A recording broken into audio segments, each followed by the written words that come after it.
एक एक कमेंट कश्मीर पे यहाँ से भी ले लीजिए, क्या ऑप्शन है इम्तियाज गुल साहब? पाकिस्तान के पास कोई ऑप्शन नहीं है, कोई ऑप्शन नहीं। P5 मतलब जो 5 बड़े मुस्तकिल ममालिक हैं सिक्योरिटी काउंसिल के, 4 इंडिया की जेब में है, चारों के साथ बड़े बड़े वो डील अरबों डॉलर के वो सौदे कर रहे हैं, पैसे हैं, इंडिया उनको पैसे दे रहा है, वहाँ से असला ले रहा है, वो क्यों बोलेंगे? मुझे खुद इस्लामाबाद में बैठ के गैर मुल्की सफ़ीरों ने कहा है कि जी हम क्या बात करें, हमने 2 अरब डॉलर का भी डील किया है, 3 अरब डॉलर का 2 साल पहले किया था, लिहाजा हम क्या बात कर सकते हैं। तो हमें थोड़ा सा ये सोचना पड़ेगा कि हमारे अपने मुल्क के अंदर जो कश्मीर है ना, हमें उसको बचाना चाहिए। जो कश्मीर बने हुए हैं मुख्तलिफ इलाके, हमें उन पे तरफ तवज्जो देनी चाहिए, इंटरनली हमें खुद को मजबूत बनाना चाहिए। ये जो this is the only option कि आप इंटरनल स्टेबिलिटी को लेके आएंगे तो शायद आपकी बात भी, और यही बात हमें चीन वाले भी कहते हैं। रात दिन कश्मीर कश्मीर का जाप करने वाले पाकिस्तान ने आखिरकार भारत से हार मान ही ली है। हमेशा भारत से कश्मीर मांगने वाले पाकिस्तान के पाक मीडिया को आज समझ आ गया है कि भारत दुनिया की एक बड़ी ताकत है और दुनिया भारत जैसे बड़े मुल्क से पाकिस्तान के लिए कभी दुश्मनी नहीं लेगी। अब पाकिस्तान के पास कश्मीर को भूलने के अलावा और कोई दूसरा रास्ता नहीं है। देखिए, मसला ये है कि हिंदुस्तान एक बहुत बड़ा मुल्क है आबादी के लिहाज से, और एक बड़ी तारीख भी है, और उनका अपना एक राइट है अपने निज़ाम के तहत अपने मुल्क को चलाना। लेकिन अगर वो डिफाइंट हैं यूनाइटेड नेशन के चार्टर, यूनाइटेड नेशन के रेजोल्यूशन, जनेवा कन्वेंशन, तो फिर उससे डेफिनेटली उनकी बड़ाई या अजमत के ऊपर दाग आता है। हिंदुस्तान की तारीफ ये रही है कि वो हेजिमोनिस्टिक डिजाइन के साथ वो चाहते हैं कि उनकी अजारादारी हो साउथ एशिया में, बिकॉज हिंदुस्तान एक बड़ी डाइवर्सिफाइड सोसाइटी है और उसकी स्ट्रेंथ इसी में होनी चाहिए कि आप सारे मज़ाहिब की, सारे लोगों की, सारी रियासतों की, यूनाइटेड नेशन के चार्टर की, पड़ोसियों के हकूक का ख्याल रखें। और यही रोना इंडिया के अंदर भी सेम एलिमेंट्स रो रहे हैं।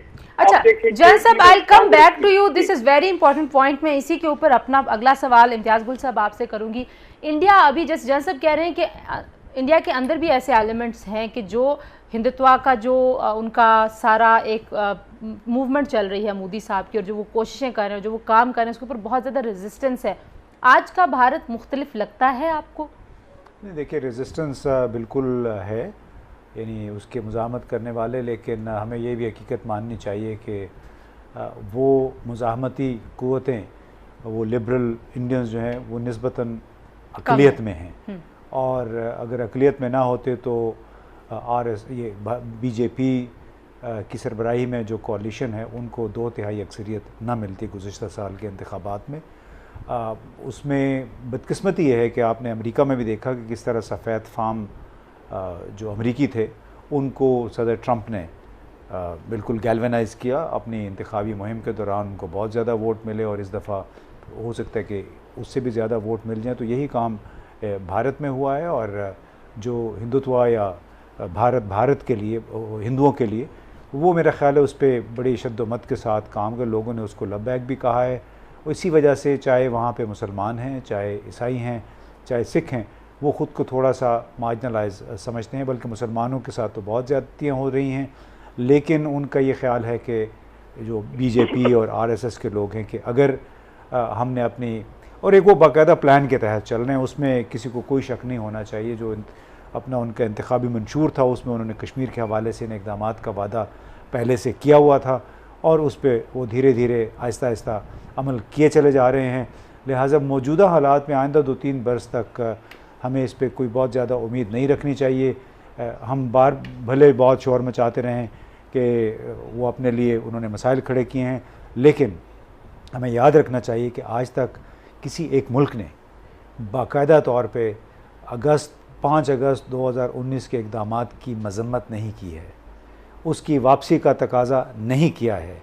इसी तरह इस साल जो वहाँ पे हो रहा है, अब तक जो मुहासरा चल रहा है, अब तक किसी मुल्क ने बाज़ाब्ता तौर पे उस पर एहतजाज नहीं किया है, क्योंकि लोगों के इक़्तिसादी मफादात जुड़े हुए हैं। सिर्फ अमेरिका के इस वक्त डील चल रहे हैं, आर्म्स डील, दिफाई नौइयत के 8 से 10 बिलियन डॉलर के, फ्रांस के साथ $9 बिलियन का उनका राफेल जो जंगी तैयारियाँ हैं उसका डील चल रहा है। रूस के साथ से उन्होंने $5 अरब के वो S-400 मिसाइल सिस्टम ले रहे हैं। तो हमें थोड़ा सा एक हकीकत पसंदी का मुजाहरा करना चाहिए।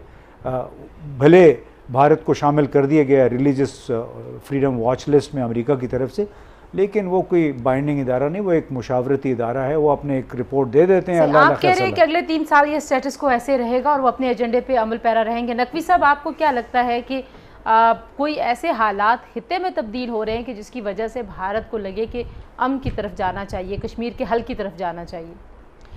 देखिए, ये आदमी इस वक्त तो आगे का जो तस्वर कर सकता है वही बात की जा सकती है। भारत की पोजीशन अभी भी काफ़ी मजबूत है, दुनिया में बड़ी अहमियत है उसको, उसके इक़्तिसादी हालात भी उसके अभी तक अच्छे जा रहे हैं, हालांकि अब उसमें काफ़ी मुश्किलात आगे नज़र आ रही हैं। वहाँ पे एडवाइजरीज़ जो चलती हैं बिज़नेस ऑर्गेनाइजेशंस की और ट्रांसपेरेंसी की और मूडीज़ की, उससे जो है ना वो लग रहा है कि आगे चल के ज़रा भारत की इकॉनमी डाउनग्रेड हो जाएगी। अच्छा, तो ये तो है कि उनकी अभी भी उनके ऊपर कोई प्रेशर नहीं पड़ा है। ये सही कह रहे हैं कि किसी मुल्क ने मजम्मत नहीं की अगस्त 5 की, किसी मुल्क ने उनको किसी तरह से भी उस तनकीद का निशाना नहीं बनाया।